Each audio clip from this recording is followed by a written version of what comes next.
Bonjour à tous, bienvenue à cette première d'une merveilleuse série qui va nous permettre de rencontrer de grandes personnalités, des gens créatifs et audacieux. Et quel plaisir de commencer avec Stephen Jones.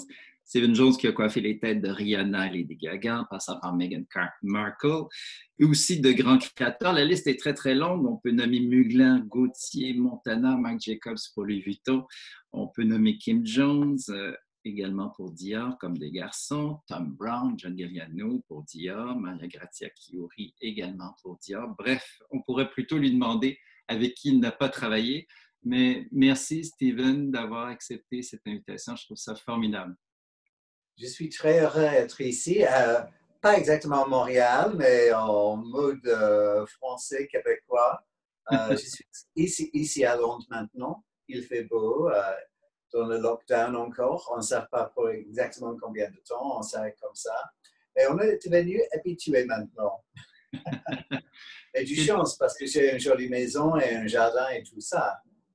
Oui, ça prend de l'air et ça permet de sortir. Et surtout quand on est dans le domaine de la création, est-ce que vous trouvez que cette période est difficile pour l'inspiration ou au contraire, ça permet de se concentrer? Tu sais, Stéphane, c'était, pour moi, au début, c'était très difficile parce que vraiment, chaque semaine, j'ai pris mon passeport, je vais à Heathrow ou je vais à l'Eurostar pour aller, et ça, c'est ma vie depuis 40 ans. Et soudain, pour arrêter ça, c'était un peu compliqué pour l'esprit. Et aussi, j'ai une compagnie avec beaucoup de gens, mais en même temps, pour la première fois, depuis que j'ai commencé à faire les chapeaux, je pourrais faire les petits prototypes tout moi-même parce que j'avais assez de temps. Avec une petite tête qui est moitié du taille et les feuilles papier, les post-it, les vieux canapés, les vieux morceaux de tissu, je pourrais construire une nouvelle collection. Et c'est complètement différent parce que moi, je communiquais avec les coquilles. Au début, on voyait, après ça, on le voit par fax, après ça, le mail, maintenant avec WhatsApp ou Zoom ou n'importe quel. Mais et parce que ça, j'ai travaillé pas vraiment en 3D. Mais maintenant, cette saison, je le fais en 3D et je suis très, très, très excité pour voir qu'est-ce que ça donne. Et ça, c'est le nouveau, quand je parle d'une nouvelle collection, ça c'est pour l'été prochain, on travaille Mhm. déjà. Et c'est inspiré par deux conversations que j'avais. Euh, un avec Barbara Hulinicki, qui est la dame qui a créé la boutique Biba dans les années 70 à Londres. Tu as dit que je travaille avec Kim Jones. Nous avons fait un défilé à Miami en décembre. Elle Mhm. habite en Miami. Je présentais à la Kim. Apparemment, elle était toujours un Bieber girl. Même sa tante est fait mannequin pour Bieber. Et aussi Sean Stussy de la marque Stussy des années 40. Et je demandais à lui, qu'est-ce que tu fais? Comment tu as fait son création, Sean? Il a dit, mais chaque chose que j'ai fait, c'est analogue. C'est jamais quelque chose de mécanique. C'est toujours de mon cœur. Et je pense que c'est de lui qui est un vrai mec très sportif. C'est très intéressant pour entendre ça. Et je parlais avec Barbara plus tard dans la même journée. Et je dis, qu'est-ce que tu aimes avec les vêtements? Mais elle a dit, ça doit être fairy dust. Je dis, pourquoi? Elle a dit, mais ça, c'est la raison que les femmes ou achètent un t-shirt pour 5 dollars ou 500 000 euros chez Dior à Paris. C'est pour avoir du fairy dust. Ça, c'est les choses magiques. Et je pense que c'est analog fairy dust. Ça, c'est le mot du chapeau. Ça, c'est mon base. Et, vous les allez, on pourrait les voir un peu en juin et un peu en septembre. Parce que, comme tu sais, il y a beaucoup de défilés sont annulés maintenant. Oui. Et tous sont présentés comme ça. Et vraiment sur Zoom, sur un film, sur YouTube.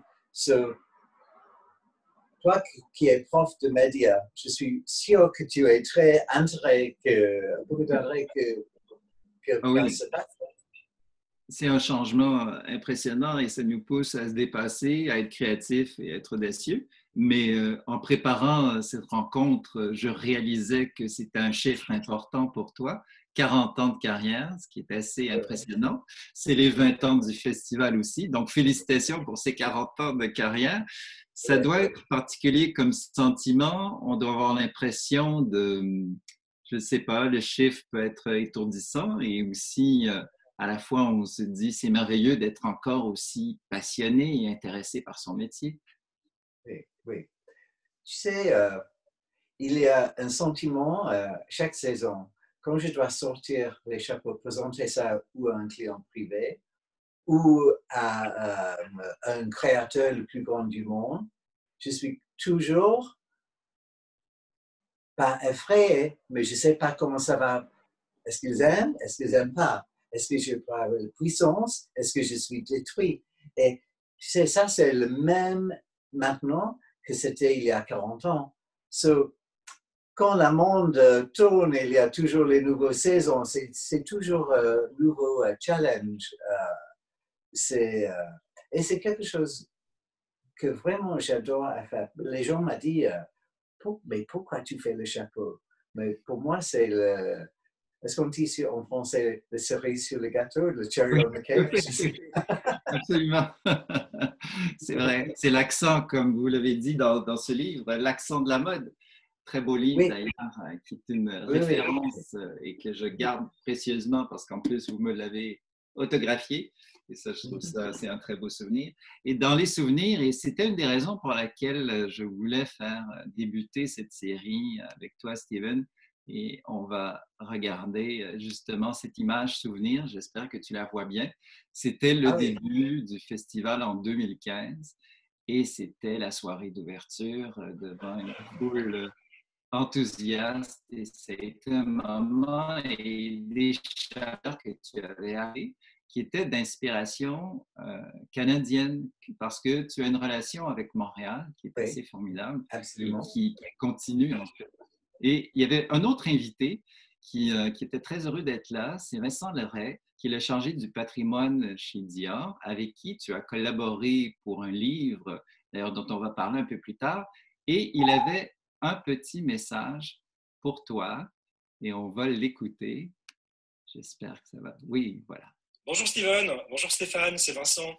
Je vous envoie ce petit message de Granville. D'abord, j'espère que vous allez bien en ces temps très particuliers. J'ai regardé sur mon portable tout à l'heure.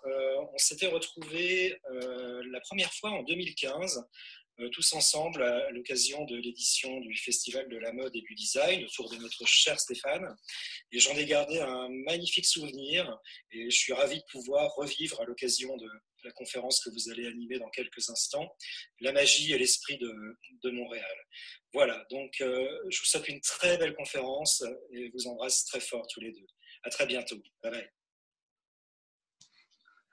Et l'esprit, oui, je suis heureux qu'il ait envoyé. Et c'est drôle parce que Steven, euh, Vincent, comme tu sais, il est de Granville, qui est la ville de naissance de Christian Dior, où il y avait la maison, qui est maintenant un musée. Et je trouve ça formidable, ce lien que toi, tu as depuis plusieurs années avec la maison Dior. Et je voulais ajouter que cette photo de Mugler, je l'ai mis parce que ton esprit est toujours présent à Montréal. Et ça, c'était l'expo l'été dernier de Thierry Mugler. Et cette robe était présentée et tu avais fait l'auréole de cette robe, de cette création sur le mannequin. C'était un grand défilé en 90 qui était fait au Zénith. Ça aussi, ça doit être un souvenir mémorable, j'imagine, avec Mugler. Oui, absolument. Je me souviens de cette auréole incroyable parce que c'était un de mes premiers défilés à Paris. Je travaillais.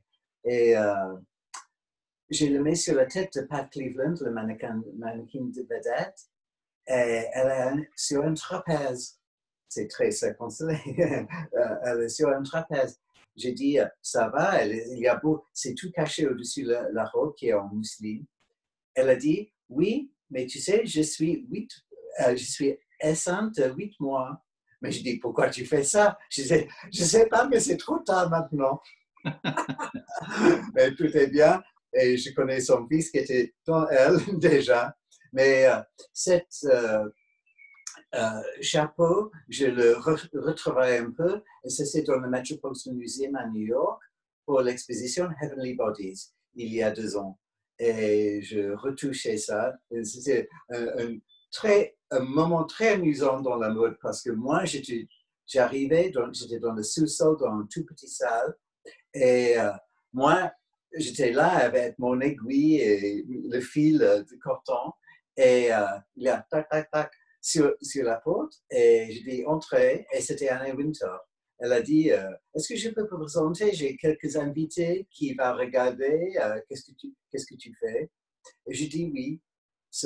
Soudain, c'était Albert Albaz, Nicolas Guestière, Donatella Versace, tous les plus importants créateurs, et moi qui j'étais comme ça. Et à ce moment, le fil fait un petit boucle et je prends un coude.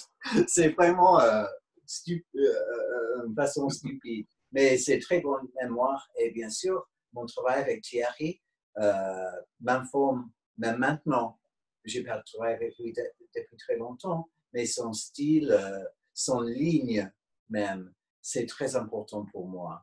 Avec tous les créateurs, je travaille avec lui pour 5 ans, quelque chose comme ça. Mais c'est encore dans mon cœur.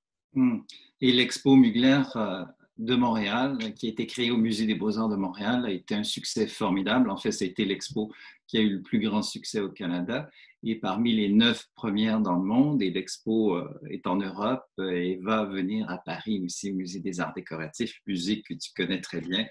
Donc, j'ai très hâte que tu vois cette magnifique exposition qui est vraiment très impressionnante et qui montre tout le travail aussi de Thierry Mugler. Ce qui est intéressant, c'est cette relation, et je voulais y revenir, on en avait parlé il y a 5 ans, cette relation assez unique que tu as avec le Québec, avec Montréal, et peut-être nous raconter, si tu as envie, cette anecdote qui est arrivée au Ritz-Carlton de Montréal, avec cette... Oh oui, très important et très rigolote aussi.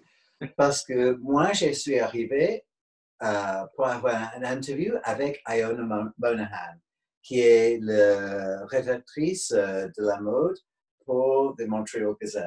Oui, et elle était vraiment très connue dans tout le monde. Elle a rencontré M. Dior lui-même. Elle est comme le Diana Vreeland du Canada, et très, très, très bien connue. Elle m'a invité pour café d'un matin. J'étais à la Ritz-Carlton. À l'époque, je crois qu'il n'y a que 2 Ritz-Carlton dans le monde. C'est commencé à Montréal. Il y a un là, peut-être un à... Je ne sais pas où. Mais moi, je suis arrivé avec un costume Mugler qui était dans le défilé un mois avant. Nous sommes assis dans le bar, on voudrait commander un café, et le monsieur m'a dit, le maître dit, mais excusez-moi monsieur, tu ne peux pas être habillé comme ça ici. Et j'ai dit, mais pourquoi pas? Il a dit, parce que ce n'est pas un costume. Et bien sûr, parce qu'elle est un bon écrivain, elle note tout ça. Maintenant, tu peux voir que ça, c'est l'article à l'intérieur, mais sur la couverture du journal, ça s'écrit Montreal insults great designer. So, mais ça, je ne savais pas. So, j'ai changé mon costume, je mets un costume tout en plastique, très polyester, de Tony the Tailor. Et je le fais comme ça. Et le prochain matin, je commandais mon petit déjeuner. Et c'était bizarre parce que ça n'arrivait pas. Et je téléphonais à Room Service. Ils ont dit, oh non, un pack de commandes. Ils ont placé le téléphone. J'ai sorti parce que je n'avais pas le temps, parce que j'étais à Montréal pour faire cette conférence. Et j'ai vu dans ma chambre, il y a la couverture du journal. Et parce que c'est contre le Ritz-Carlton, je compris pourquoi mon petit déjeuner n'est pas arrivé. Mais après ça, Iona, Madame Monahan, moi-même, devenus des très bons amis. Elle m'introduit à beaucoup d'endroits à Montréal. Et pour quelques années, je suis allé au lac Lachigon dans le nord et je restais là tout seul dans une petite pension pour créer mes prochaines collections. Et après ça, j'ai retourné à Montréal plusieurs fois. Et je trouve formidable que tu n'aies pas eu de colère contre Montréal et que tu as accepté par la suite de revenir. C'est ça qui me rend heureux. Tu sais, en anglais, on dit l'expression « if it doesn't kill you, whatever doesn't kill you makes you stronger ». So, je suis sûr qu'il y a l'équivalent en français. Oui, ce qui ne tue pas ne rend plus fort, nous rend plus fort. Et il faut savoir rire de soi un peu, surtout dans un métier qui est exigeant. J'aimerais revenir aussi sur ces premières années parce qu'on va parler beaucoup de Dia aujourd'hui, de M. Galliano, John Galliano, qui a été très important dans ses 40 ans de travail. Et ses débuts à Londres pour toi, c'est la découverte des clubs, c'est la découverte de tout un univers créatif, entre autres le Blitz Club, et on voit quelques photos de cette audace vestimentaire que tu avais. Voilà. Mais aussi avec le propriétaire Steve Strange qui avait cette audace aussi et qui croyait beaucoup en toi. Mais ce qui m'a amusé beaucoup quand j'ai fait cette recherche aussi, c'est en lisant un hommage que John Galliano te fait dans le Vogue UK et qu'il dit que lors de votre première rencontre, il aimait beaucoup ton travail. Et à ce moment-là, il te demande est-ce que vous feriez les chapeaux pour moi? Et tu réponds I don't think so, dear, en le regardant de haut en bas. Et j'aime bien I don't think so, dear. Je ne crois pas. Et à ce moment-là, parce qu'il n'y avait pas d'affinité ou parce qu'il n'y avait pas. Non, j'ai aucune mémoire de ça. Ah bon. Aucune mémoire du tout. Peut-être qu'il y a un peu d'alcool, je ne sais pas. Mais je crois parce qu'il était un étudiant et je ne le connais pas. Et même que j'ai travaillé avec beaucoup de gens, beaucoup de créateurs, c'est toujours introduire par quelqu'un. C'est toujours quelque chose de personnel parce que j'arrive pas à la maison pour faire un chapeau. J'arrive pour avoir une conversation, pour connaître les gens, pour avoir du bon temps, avoir une relation de l'esprit. Et après ça, si on a ça, on peut créer les chapeaux après. Et John, je ne le connaissais pas du tout. C'est bizarre parce que juste après ça, je vais lui introduire son premier assistant, Stephen Robinson, et même Sibylle de Saint-Phal, qui est la nièce de Nicky de Saint-Phal, mon premier attaché de presse, devenu son attaché de presse, le premier. Même que j'ai poussé lui, il a retourné. Mais il a retourné à moi quand nous étions à Paris, pas quand nous étions à Londres, parce que ça c'est à l'époque. Ça, c'est dans les années 90.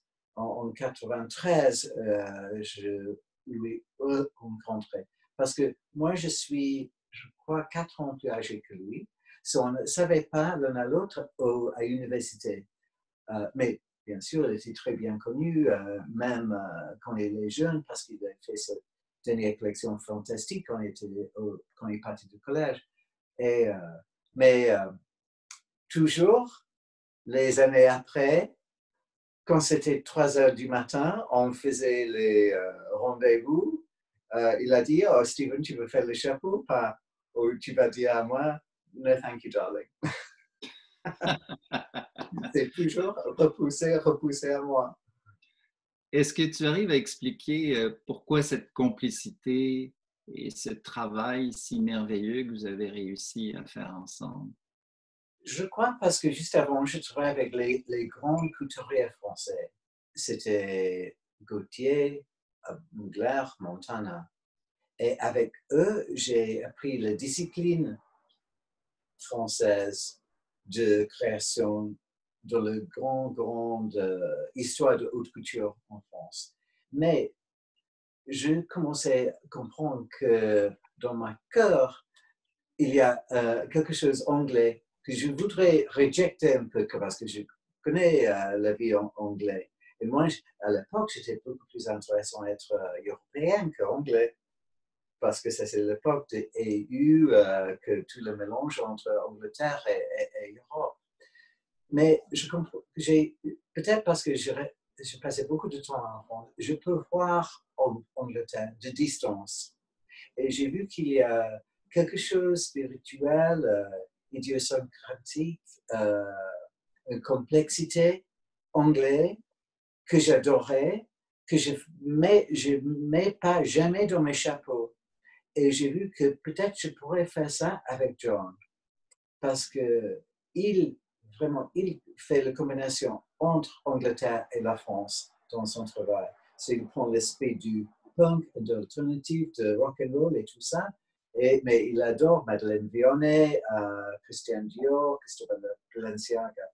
So, je pensais qu'il y a un kindred spirit. Il y a quelqu'un qui vraiment on comprend l'un l'autre. Et ça, c'est pourquoi je pensais que vraiment c'est une bonne idée de pousser. Et la première saison que je fais avec lui, c'est pour le très grand défilé à la maison de Sachs-Schlumberger en 93. Et j'avais un brief et j'ai sorti les chapeaux et je montrais ça. Il n'y a que 7 chapeaux, quelque chose comme ça. Et je montrais les chapeaux et je pensais qu'il va dire, oh non, je n'aime pas ça, je vais le changer. Et je mets ça sur chaque mannequin. Il a dit, parfait, parfait, parfait. Il dit, oh, dis donc, que se passe? Et dans les saisons suivantes, on devient des très bons amis. Et c'est s'il commence les sentences, les phases de création, et moi, je pourrais les terminer. C'est vraiment deux personnes qui font un projet. Et les divisions entre nous deux, ça n'existait pas. Je me souviens une fois, il y a un mannequin fabuleux qui est entré dans la salle d'essayage et il y a quelque chose qui ne marchait pas sur la robe. Et j'ai dit très discrètement à John, mais excusez-moi, c'est parce que les manches sont coupées en biais comme le vêtement et je crois que c'est mieux que les manches sont coupées en 3 fils. Et j'ai dit, excusez-moi, parce que ça, c'est pas mon area de compréhension, c'est pas mon job ici. Il a dit, mais Steven, tu comprends plus dans les vêtements que la plupart des gens dans la chambre. Ça, c'est pourquoi tu es ici, pas seulement pour faire les chapeaux. Et c'est vrai. Et bien sûr, je suis encore chez Dior, je travaille quelquefois chez Margiela. Pas pour toutes les collections, mais quand il y a les clients privés, les clients importants comme Rihanna pour le Met Ball, pour Hamish Bowles, quelqu'un comme ça, on travaille ensemble. C'est vraiment un grand plaisir, c'est pas comme un job régulier. Je pensais qu'on pouvait regarder certaines des créations et quand tu parles de ce mélange de l'Angleterre, de l'esprit britannique, je pense qu'on le retrouve un peu dans ce chapeau. Oui, absolument. Ça, c'est tout un mélange des petits morceaux qu'on a trouvés à Camden Market avec le coiffeur Stéphane Marais, avec cette Galliano Gazette comme le tissu imprimé du journal de Elsa Schiaparelli de 1937 et avec un maquillage hallucinant de Pat McGrath. Et la photo avant, c'était parce que celui-ci, c'est pour Galliano. Et la photo avant, c'était dans un essayage pour Dior. Oui. Et ça, le look, c'est inspiré par le mannequin Lisa Fonse Greaves, qui était mannequin vedette dans les années 50 et 60. Et elle a sur sa tête une petite cloche en rayon de cuir verni, assortie avec... mais elle avait une allure. Bien sûr, quand nous avons un photographe, nous sommes très posés. Oui. Et d'habitude, on tire, on pousse, on rigole.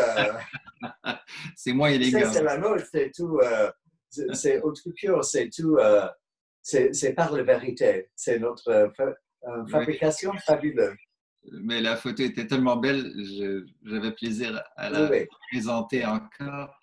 Oui. Et c'est aussi, ça, c'est un chapeau pour Galliano. Ça, c'était un chapeau en paille, en crin, brodé avec du paille, avec 2 canotiers en papier plissé. Et ça, c'était fait pour un défilé inspiré par Picasso. Et c'est quand on regarde dans les peintures de Picasso, il y a plusieurs de chapeaux. Il était très intéressant comme chapeau comme motif dans la peinture et la relation entre le visage et le chapeau. Et souvent il faisait la moitié d'un visage avec un chapeau là, avec une moitié de chapeau là. So, je sais interpréter ça dans un vrai chapeau, mais ça, c'est du saison Picasso. Ce qui est formidable, je trouve, toujours dans ton travail, c'est cette possibilité d'utiliser autant de matériaux et très, très, très variés. Tu as ces défis techniques aussi. Oui. Il y a beaucoup de techniques différentes. Cette photo maintenant, quand on regarde, ça c'est toute l'histoire. John, toujours, il crée la femme, le mannequin, l'idée d'une femme ou la fille, et après ça, il s'habille. Ça c'est toute une histoire, c'est un défilé, et ça c'est le petit Christian qui a un petit rendez-vous avec sa mère. Mais c'est le ghost, oui, le fantôme de la mère. La photo de sa mère. Et ça, c'est pourquoi sa robe, c'est tout en tulle. Et le chapeau, c'est en tulle, organza, organdie et petits morceaux de broderie et de voilette. C'est pas les vraies plumes comme à l'époque. So, toujours, John a dit cette histoire aux gens, les gens qui portent les vêtements, mais pour lui, le spectacle qu'il fait, c'est aussi important que les vrais vêtements. Mais on parlait de techniques. Dans les ateliers chez Dior, on a les techniques incroyables. On a les techniques complètement nouveaux, mais les techniques complètement traditionnelles. Et c'est vraiment où ça joint que c'est le morceau, c'est l'endroit intéressant. Ça, c'était un défilé inspiré par l'artiste René Gruot, qui était un des créateurs, des dessinateurs plus importants du milieu du siècle.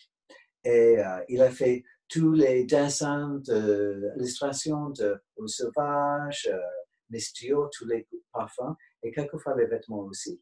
Et cette collection s'est inspirée par lui, et ça c'est comme une forme d'oiseau, mais c'est le même truc, c'est pas les plumes, il y a quelques plumes dedans, il y a quelques plumes de paradis dedans, vieux, parce que bien sûr on ne peut pas utiliser le nouveau, et c'était teint, assorti avec le couleur de la robe bleue. C'est une merveille. D'ailleurs, parlant de René Gruot, voici un dessin.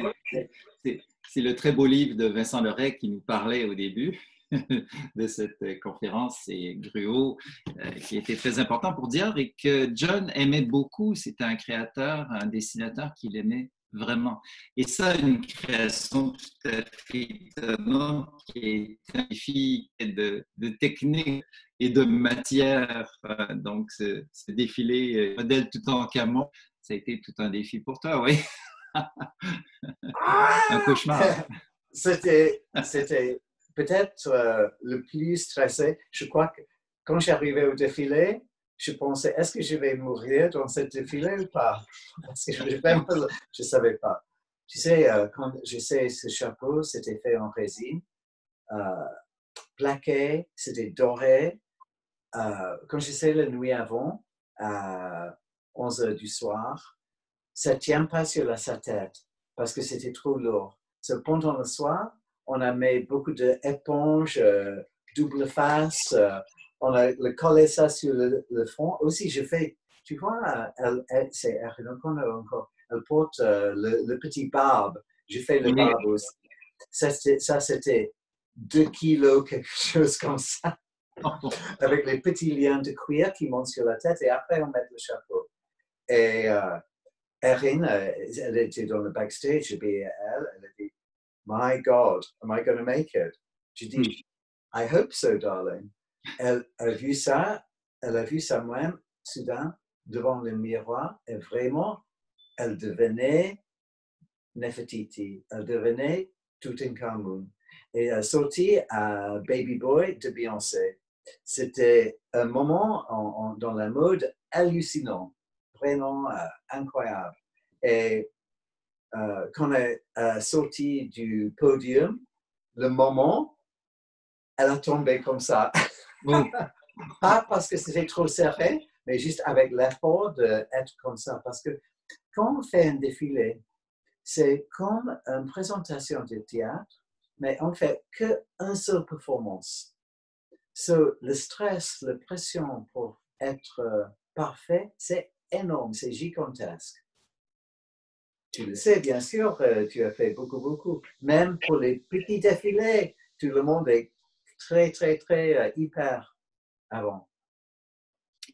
Là aussi, toujours dans les créations de Galliano avec Dior, chaque défilé est un spectacle, un opéra, et je tirais une inspiration asiatique aussi, qui a donné lieu à des créations formidables qui ont été exposées d'ailleurs au Met à New York avec China Through the Looking Glass. Oui. C'est aussi un défi technique, j'imagine.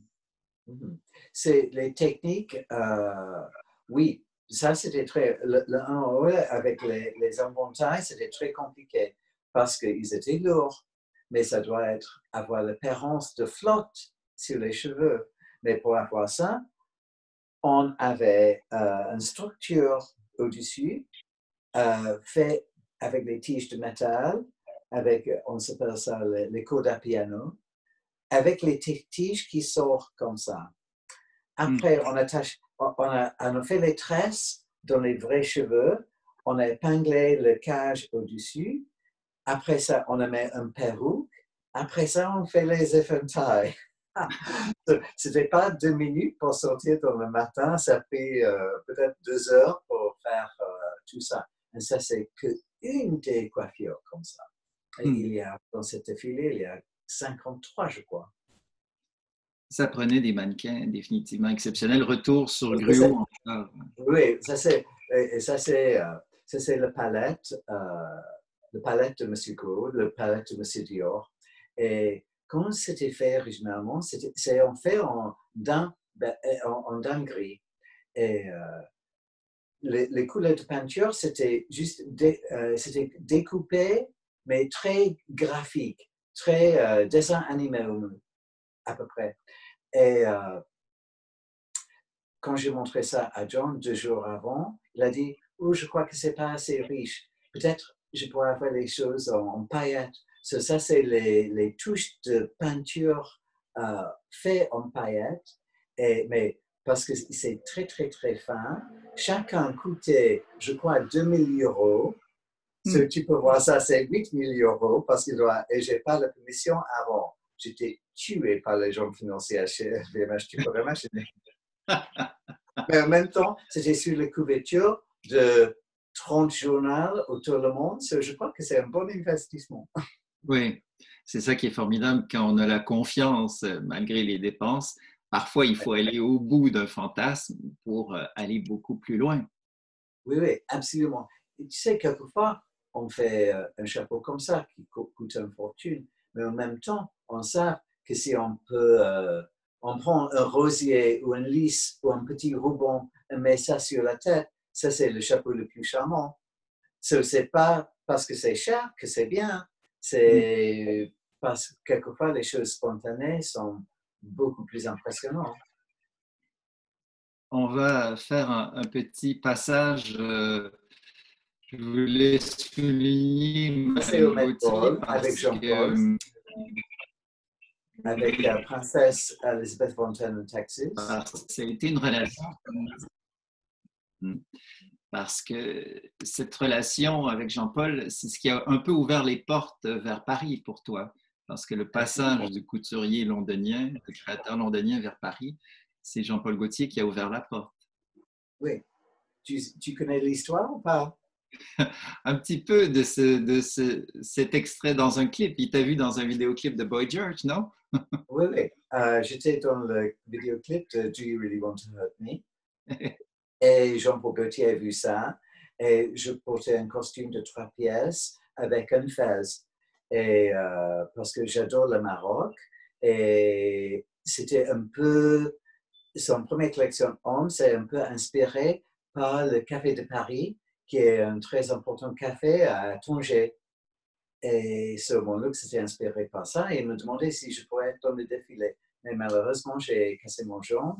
Et la prochaine fois que j'étais à Paris, j'ai visité lui avec mon assistant civil pour voir le film, parce que c'était un vidéo du défilé homme. Et il a dit, est-ce que vous êtes intéressé pour créer les chapeaux pour moi, pour mon prochaine collection? Et j'imaginais jamais, parce qu'il était le plus fameux du monde à cette époque. J'ai dit, mais je voudrais, mais il a dit, mais c'est à peu près le même thème que maintenant, c'est le Café de Paris à Tanger, tout l'esprit marocain. Je vais sortir pour déjeuner maintenant, je vais retourner dans 1 heure et demie. Est-ce que tu peux faire les croquis l'entretemps? Et moi, quand je fais un croquis, d'habitude, ça prend 1 semaine pour chacun. J'ai pris les papiers, j'ai fait très vitement les croquis, un après l'autre, et peut-être j'ai fait 30 croquis. Et il a retourné du déjeuner, il a regardé comme ça. Il a dit oui, non, oui, oui, non. Il a dit, oh, mon assistant serait en contact demain pour confirmer l'ordre et envoyer le tissu. Et ça, c'est comment j'ai commencé à travailler avec Jean-Paul. Et l'autre aspect de ça, j'ai fait la première saison, c'était un grand succès. Je connaissais lui et son monde. Et la deuxième saison, j'étais dans le backstage. Et toujours, dans le backstage, j'ai les grandes boîtes pour prendre les chapeaux d'un endroit à l'autre. Moitié dans le défilé, il y a peut-être 30 filles qui ont sorti déjà, il y a un autre 30. J'ai mis beaucoup de chapeaux sur les filles, c'était au Cirque d'hiver à Paris. Il m'a dit, tu peux sortir sur le podium maintenant. Je dis quoi? De sortir maintenant. Il m'a dit, je n'ai pas dormi depuis 2 jours, je n'ai pas rasé. Mon costume. Je portais un costume, mais c'est tout bouleversé. Il me poussait dans les rideaux et soudain, j'étais sur le podium. Et j'ai entendu quelques gens qui hurlaient, Steven, ça c'est le presse anglais. Et à ce moment, les filles enlevaient ces chapeaux que je les mets et les mets dans une grande boîte. Et avec ça, ils me présentaient à Paris et à le monde de la mode vraiment. Et ça, c'est quelque chose que je n'oublie pas. Je suis très, how do you say loyal, fier. Oui, il était fidèle. Je suis très fier de ce moment. Toujours, quand Jean-Paul me demande pour faire quelque chose, si c'est un anniversaire, si c'est une bonne célébration, je suis que pour lui. Oui, c'est formidable. Et ces gestes de montrer les équipes aussi, on ne le faisait pas beaucoup, surtout à ce moment-là, dans les années 90. Oui, parce qu'il a un moment d'être communiqué dans le monde pour peut-être un quart d'heure, 2 fois chacun. Et il me donnait le temps dans cette période. C'était quelque chose pour moi. Je lisais encore une fois dans le Vogue UK un commentaire que tu faisais que je trouve très pertinent et intéressant d'expliquer. Je vais le lire en anglais et après on pourra traduire. The designer is God. Sometimes you don't agree with their vision, but you're being taken to a new universe that you don't know yet about. Donc, le créateur est Dieu et il faut, même si on n'est pas d'accord avec leur vision, il nous amène dans un autre univers qu'on découvre après. Et ça, c'est avec les créateurs et les gens. Même que je suis créateur et je suis fort, j'adore quand les gens me prennent par la main pour montrer un nouveau monde. Parce que c'est quelque chose qui donne de nouveautés, les nouvelles expériences, une belle vie. Si on reste chez toi, dans la maison, comme nous devons maintenant, tu sais, rien ne se passe. On doit être, pour moi, je dois être expérimental. Je voudrais voir. Je crois d'une façon, ça c'est aussi pourquoi que le monde des chapeaux, c'est un peu vieux d'une façon. Je voudrais que toujours les gens, les expériences, les créateurs me prennent et montrent les choses nouvelles. C'est ça. Il y a aussi, je pense qu'une de tes forces, peut-être, c'est cette capacité de t'adapter à chacun de ces créateurs, parce que quand on regarde ton travail, il est extrêmement différent d'un Oui, absolument. pays à l'autre. Et ça aussi, ça demande une... Pardon. Oui. Non, je disais que ça demandait de l'humilité. Humilité. Oui, mais tu sais, c'est intéressant parce que toujours je crois que c'est comme un cocktail party. Si on arrive à une fête, on a une conversation différente avec chaque personne dans la salle parce que on est empathique, on veut être sympathique avec les gens différents. On voudrait voir qu'est-ce que c'est une fonction, comment ils sont. Et parce que ça, on change la langue, on change l'histoire de toi-même, on change tous. Parce que ça, c'est juste l'humanité. Et c'est comme les créateurs. Par exemple, si j'étais dans une fête de Jean-Paul Gaultier, de Ray Kawakubo, de Marc Jacobs, de Maria Grazzi-Turé, avec chacun, je voudrais avoir une conversation un peu différente. Tu sais, quelquefois, dans ma tête, je pense, si je dois faire un nœud en satin noir pour chaque créateur différent, comment c'est? Est-ce que pour Ray Kawakubo, c'est un peu asymétrique? Ou est-ce que c'est très rigide et c'est plastique? Pour Maria Grazia, est-ce que c'est indépendant? Qu'est-ce que c'est un nœud féministe? Avec Jean-Paul, est-ce que c'est représentatif de Paris? Avec Marc Jacobs, est-ce que ça c'est juste l'esprit du moment? Et ça c'est tous dans un petit nœud en satin noir. Ça c'est l'exercice que je fais dans ma tête, pas chaque jour, mais chaque semaine. Et tu le fais très bien. Et une de tes nouvelles complices, c'est Maria Grazia Chiuri. Oui, C'est une photo oui. que j'ai prise dans les jardins de l'ambassade de Grande-Bretagne quand vous avez fait l'annonce de l'exposition Couturier du rêve qui se rendait à Londres, au V&A, qui a été un énorme succès. Parle-moi de Maria Grazia et cette belle complicité que tu as avec elle chez Dior.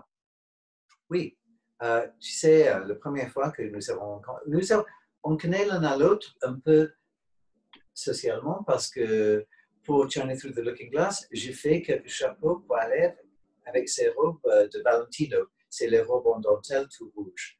Et jamais on a travaillé ensemble. J'ai dit, le premier rendez-vous, j'ai dit à son secrétaire, est-ce que je peux prendre elle pour un déjeuner? Elle a dit, tu ne veux pas un rendez-vous de création? Je dis, non. Tu sais, moi, j'ai 58 à l'époque.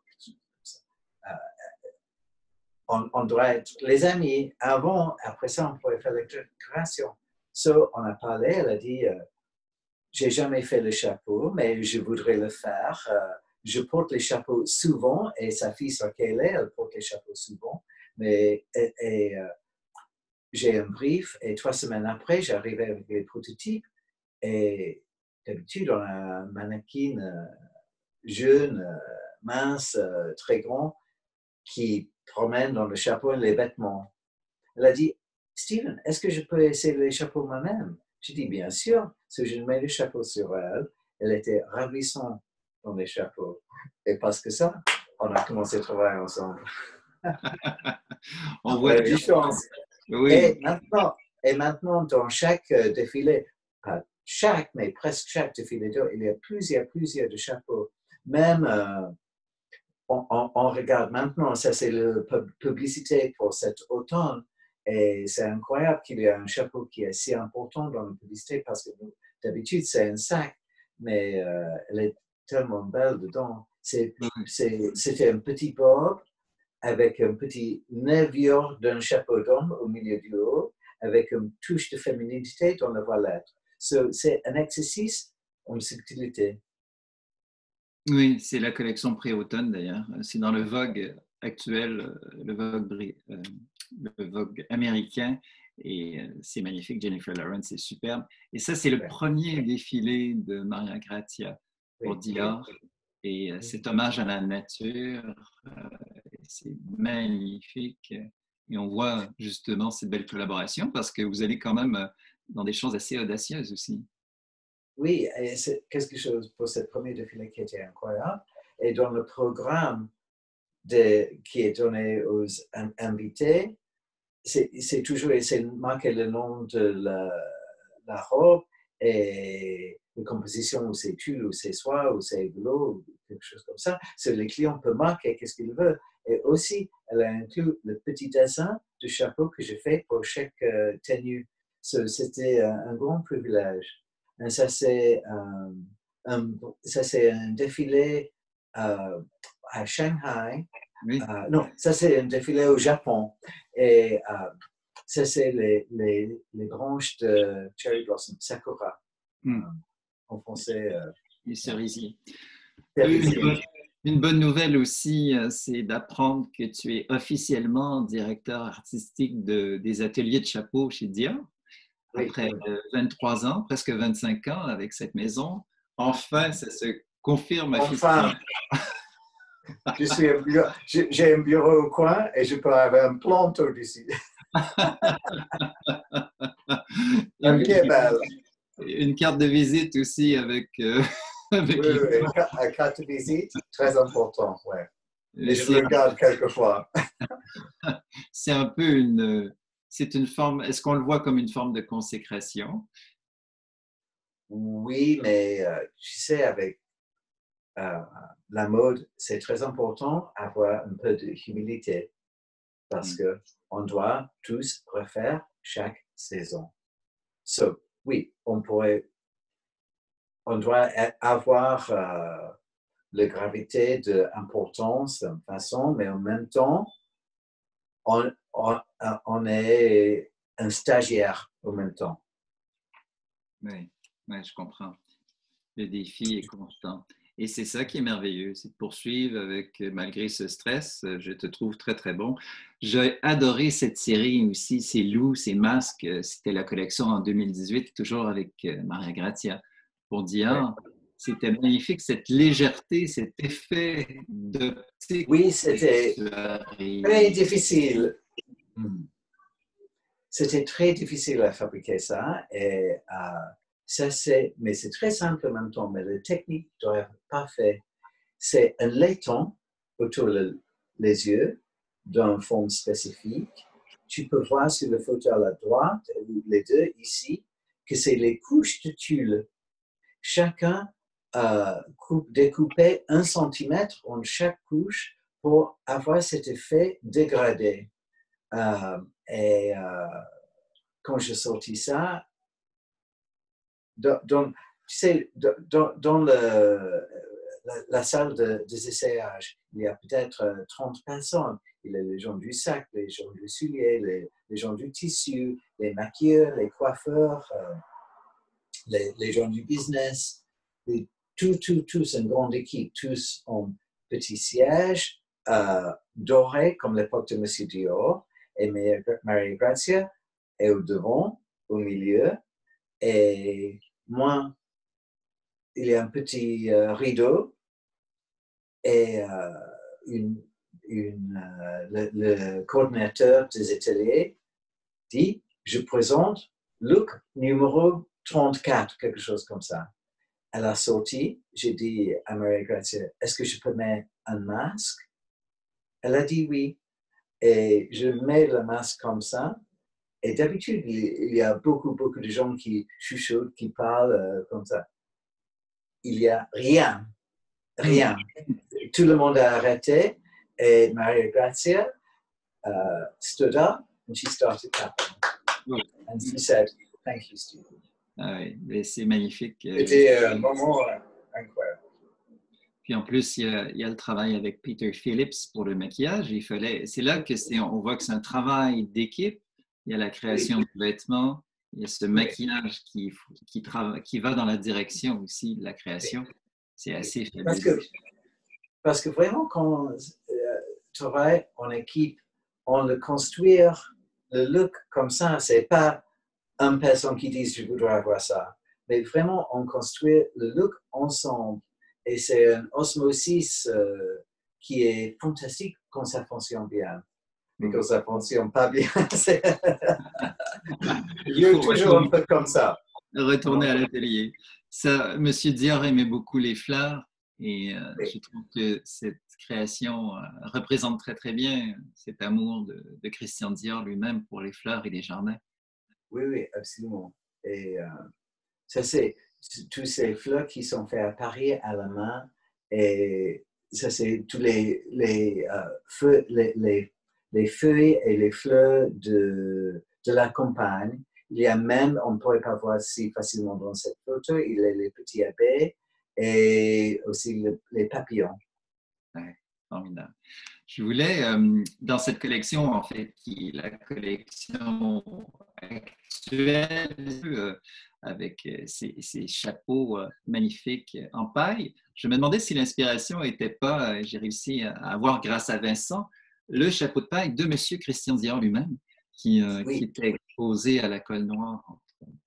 Oui, Vincent m'a invité à la Colle Noire, pas loin de Nice, il y a 2 ans.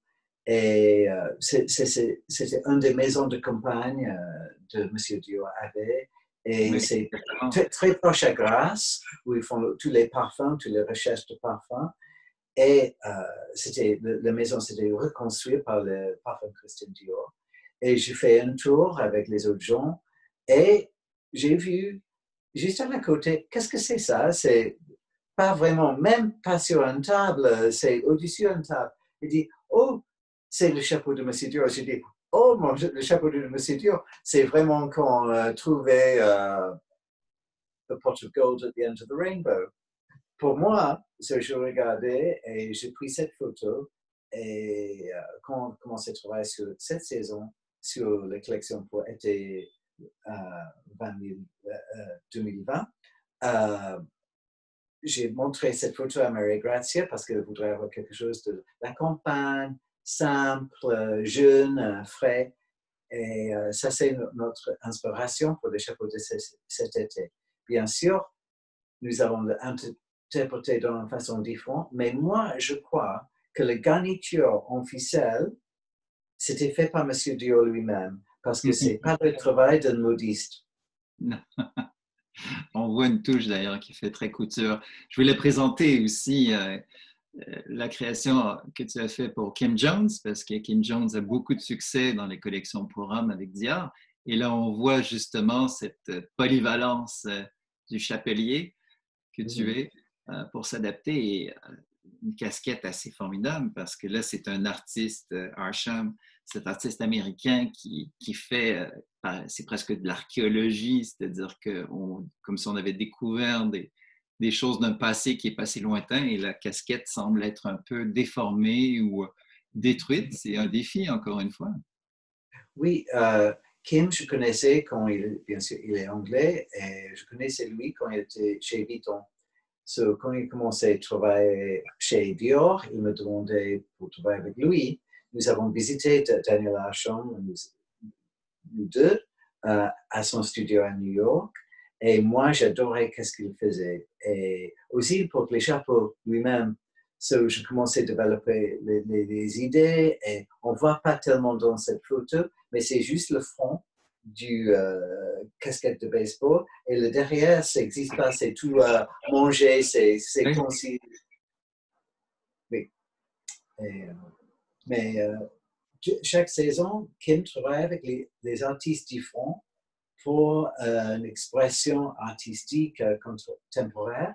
De la même façon, Maria Grazia toujours, elle travaille avec les artistes ou spécialement les féministes, les femmes qui écrivent les mots, les syntaxes sur indépendance, sur le womanhood, sur beaucoup de choses comme ça.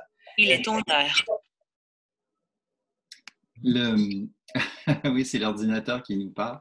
Le temps file et je voulais venir... Ma montre a parlé avec moi avant.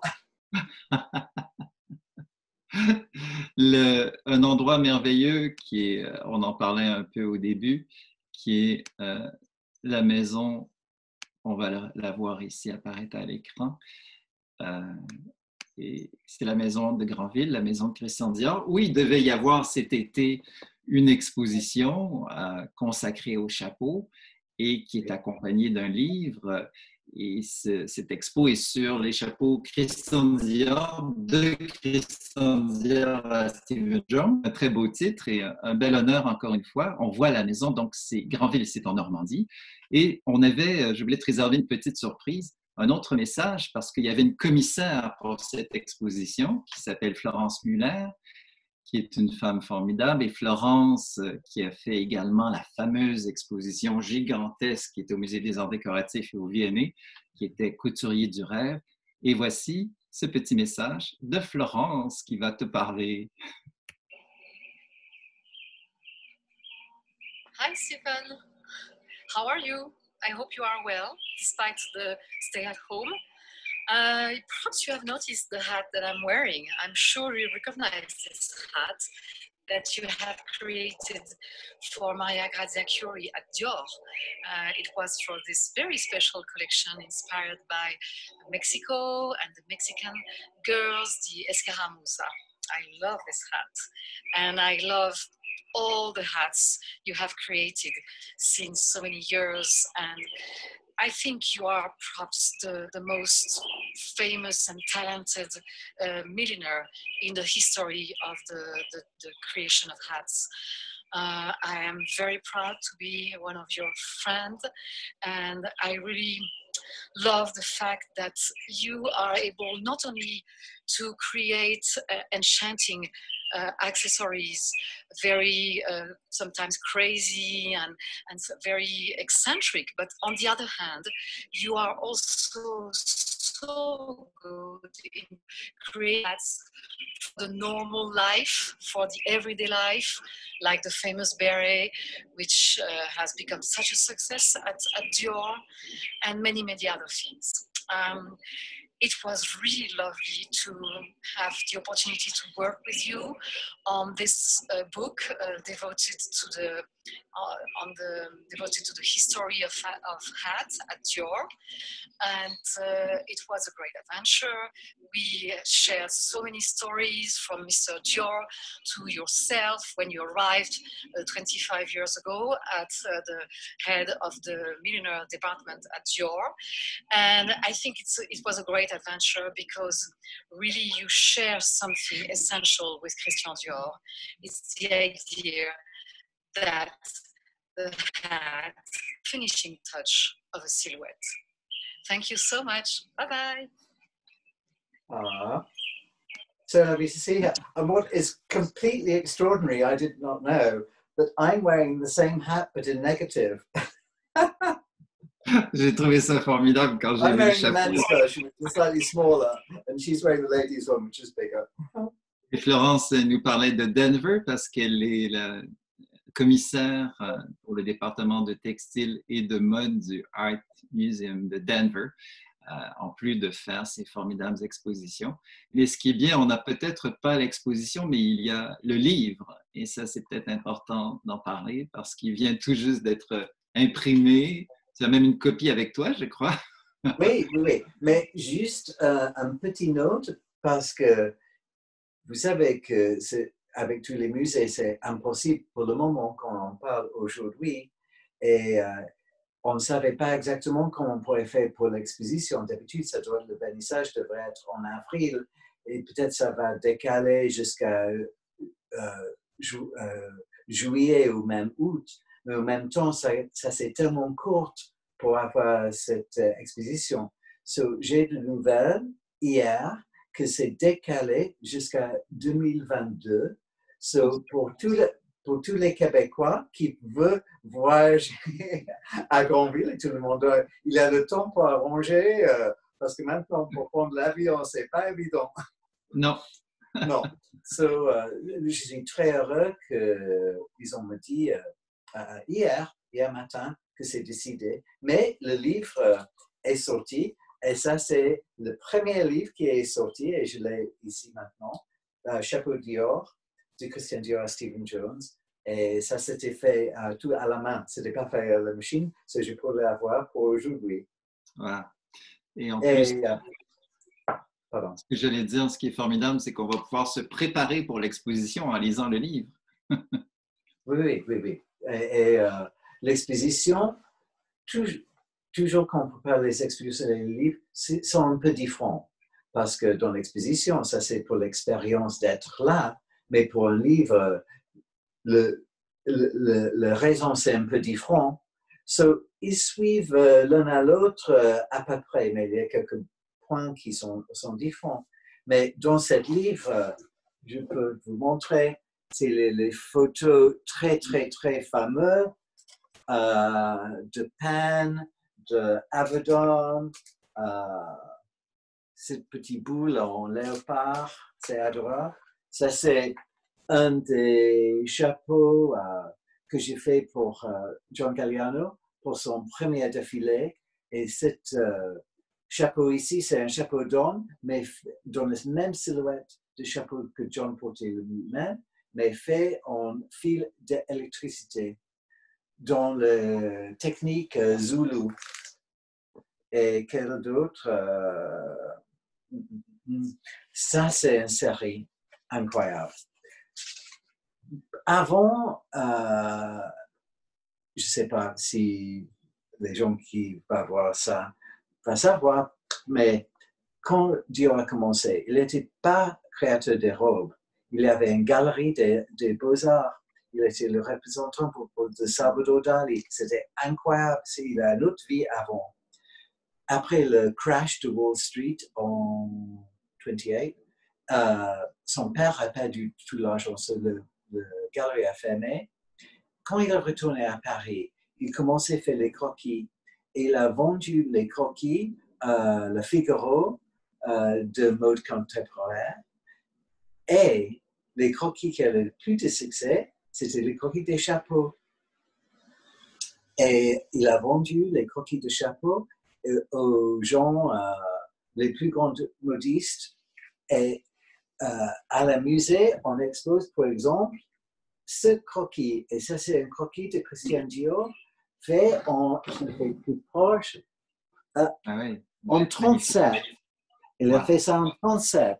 Mais nous, l'année dernière, et que transporter ça, et c'était jamais fait. Nous avons transporté ça en vrai chapeau dans les ateliers Christian Dior. Et c'est la seule maison haute couture qui a son propre atelier chapeau maintenant. C'est incroyable. Il y a toute une série de ça. Ça a dû être très difficile de faire un choix parmi tous ces chapeaux. Ah oui, parce qu'il y a plusieurs. Ça, c'est un autre chapeau que j'ai trouvé à l'école noire. Ça, c'est la photo de M. Dior, la nuit avant que la maison ait à ouvrir. Et ça, c'est le même chapeau. Wow. Magnifique. Oui. Oh, je suis très heureux. On a une primeur là, de voir ce livre aujourd'hui. Oui. Ah, ça, j'adore. Ah oui. Lui fait tout en bois. Ouais. Il est incroyable. Ouais. Magnifique. Voilà. Vraiment, c'est un plaisir toujours de parler avec toi, Stephen. Je trouve qu'avec les années, ça ne fait que s'améliorer. Et je voulais vraiment, vraiment te remercier. Et en terminant, peut-être cette image amusante, parce qu'il y a ce buste qui a été fait, une autre exposition au Royal Pavilion à Brighton, c'était l'an dernier. Ça aussi, ça doit être un souvenir incroyable d'avoir son buste comme ça, immortalisé toujours. C'était En vérité, c'était un peu horrible, mais c'était une grande horreur aussi. Et il y a un dans le musée maintenant, un chez moi. Ah oui, ben ça c'est bien d'en avoir un chez soi. En fait, il est à la boutique ou il est chez toi, à la maison? À la boutique. Ah oui, donc Oui. on peut Non, aller, à la maison, jamais, trop. on pourra un jour aller l'admirer à Londres, dans ce quartier de Covent Garden. Merci mille fois. Longue vie, 40 ans, j'espère que je vais être là pour les 50 ans de carrière aussi.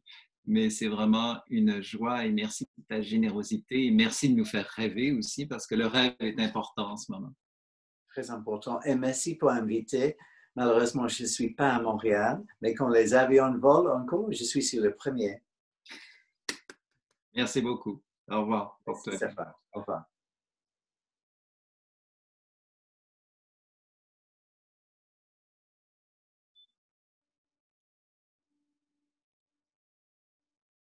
Ça semble